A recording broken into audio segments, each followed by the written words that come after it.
Yeah, sell it. Put it on eBay.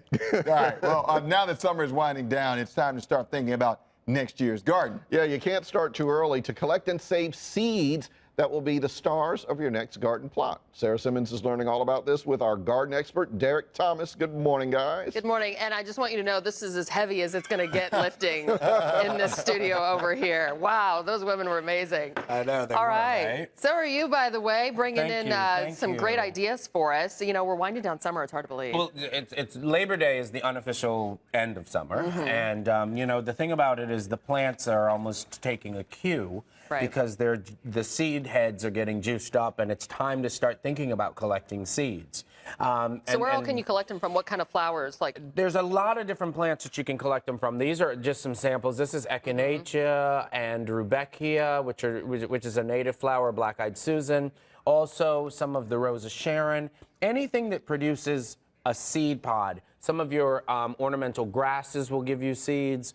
And, you know, it used to be that we did this and we would have seed swaps and stuff like that. And it's really time to start getting back to that because you can keep some of your favorite plants, things like coleus and things like that. Their seeds may be really, really small, but it is a way to save and also to gift seeds or to have plants that, you know, some of your favorite plants you can use again next year. like what ones do we have here? Well, here you have things like the coneflower seeds. You have marigolds. These are the seed pods from the Rose of Sharon.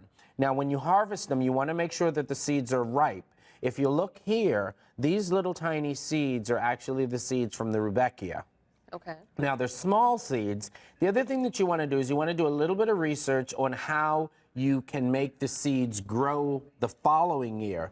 Things like the Rudbeckia and the Echinacea have to have a period of scarification. And what that is, it's a cold period. So you want to make sure that you actually give it a cold period before you plant them. You want to label it now. We have a couple minutes left now. Right. So you would label and put in here. Labeling it is a great way to identify what it is next year so that you'll know this is lavender.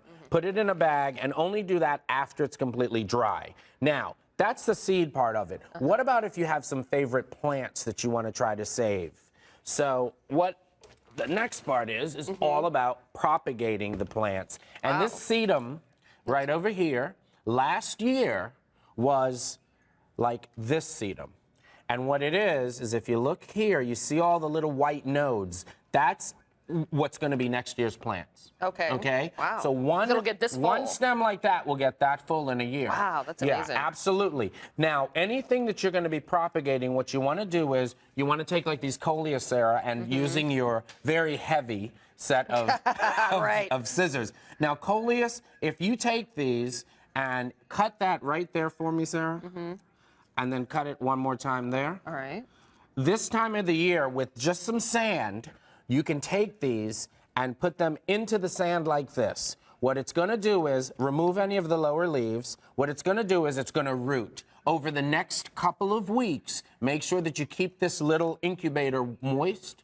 The plants are going to root out. And same thing with the basil, the too. same thing with the basil. Herbs. Look at what I did with the basil. If you do that with the basil, you actually get roots on the basil. Spikes right there. Right, and then so then that way you don't have to go buy the basil plant. You can actually, this was harvested from the garden in about a week. It produced the roots, and then you can plant it up into a pot and have fresh basil all winter. All right. Derek Thomas, thank you so much. We can follow you on Twitter. Follow me on Twitter, @ThomasGardenGuy. A lot of these questions came from viewers. Okay, great. Thanks, Derek. Tony, back to you guys. All right, good stuff. There you go. All right.